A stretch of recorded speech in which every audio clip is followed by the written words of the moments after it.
Let's jump into a summary of And Then There Were None. The story begins with 10 strangers who are invited to Soldier Island, a mysterious, isolated rock off the coast of Devon.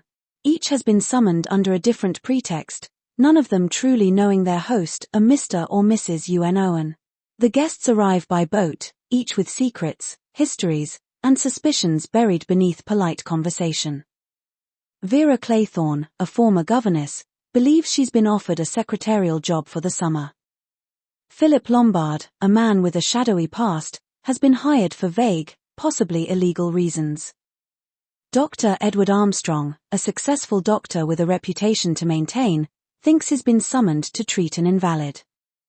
William Blore, under the alias Mr. Davis, is a retired detective hired to keep an eye on the other guests. Emily Brent, a rigid, judgmental spinster, believes she's been invited for a holiday by a former acquaintance. General MacArthur, an aging army man, believes his meeting with old military friends. Anthony Marston, a wealthy and reckless playboy, simply comes for the party. Justice Wargrave, a recently retired judge, arrives in classic dignified fashion, curious about the mysterious hosts. The 10th and final pair are Mr. and Mrs. Rogers, the butler and housekeeper, who arrived earlier to prepare the mansion. That evening, as dinner concludes, an eerie moment brings the gathering to a halt. A gramophone record is played unexpectedly, and with no apparent operator. A voice begins to speak, coldly and methodically, accusing each person in the room of murder. Crimes ranging from negligence to outright violence. The names and alleged incidents are specific, personal, and disturbingly accurate. Vera Claythorne is accused of allowing a child, Cyril, to drown so she could marry his uncle. Lombard is blamed for abandoning a group of African men to die. Armstrong is said to have operated while drunk, killing a patient.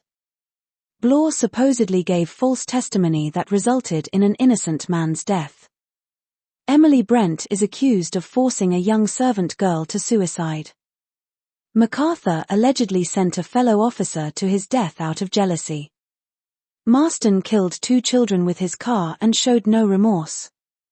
The Rogerses are accused of withholding medicine from their former employer, causing her death. Wargrave is blamed for condemning an innocent man to death. The guests are stunned. Several try to deny the claims, others retreat into silence. The air in the room changes, they are no longer merely visitors. They are suspects. They are being judged. That night, Anthony Marston is the first to die. He drinks a whiskey and soda, suddenly chokes, and collapses.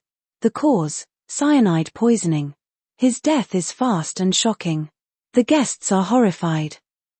In every bedroom is hung a framed copy of the nursery rhyme 10 Little Soldiers, which eerily mirrors the situation. The first verse reads, 10 little soldier boys went out to dine, one choked his little self and then there were 9. 9 guests remain. The next morning, Mrs. Rogers is found dead in her bed.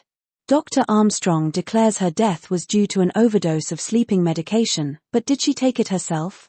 Or was it given to her? Tension builds.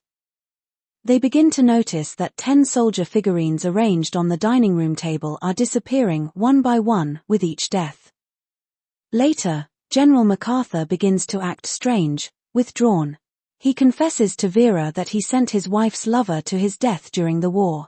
He seems resigned to fate. That afternoon, he's found dead by the sea, a blow to the back of the head. And the rhyme continues, 8 little soldier boys. One said he'd stay there and then there were 7. Now, they are sure, someone is killing them. One by one. According to the rhyme.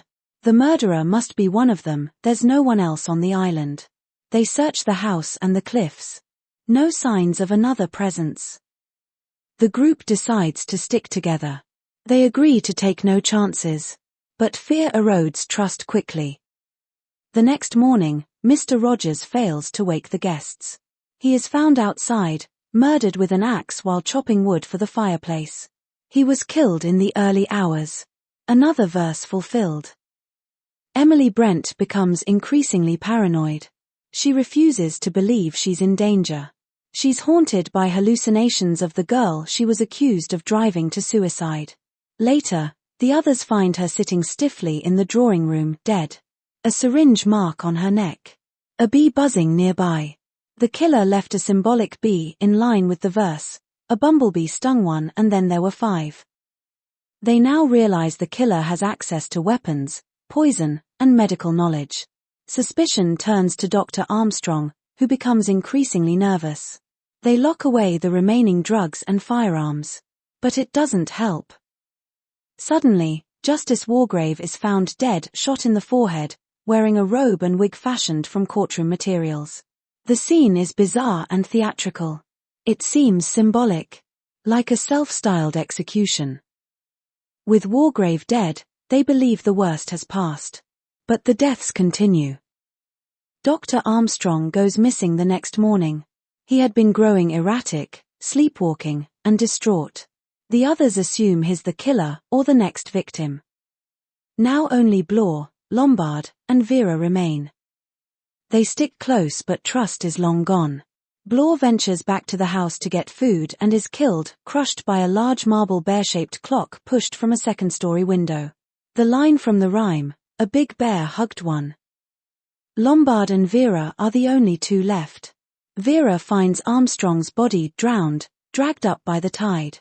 Now it's just her and Lombard. Panicked, disoriented, and convinced Lombard is the killer, Vera grabs his revolver and shoots him dead. She stumbles back to the house, alone. Convinced the ordeal is over. But something is waiting for her in her bedroom, a noose, hanging, ready. She walks in a daze. The last line of the poem runs through her mind, "He went and hanged himself and then there were none." Vera climbs onto a chair. She places the noose around her neck. She hangs herself. The police arrive later. All 10 are dead. No fingerprints, no sign of anyone else ever being there. They're baffled. The deaths match the rhyme exactly. But who was the killer? Weeks later, a manuscript in a bottle is found at sea. It's a confession. Justice Wargrave, the judge, was the mastermind. He had a terminal illness and a lifelong obsession with justice.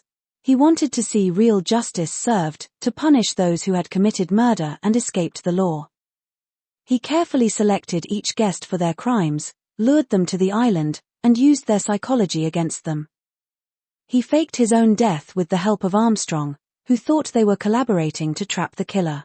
Then Wargrave murdered him, too.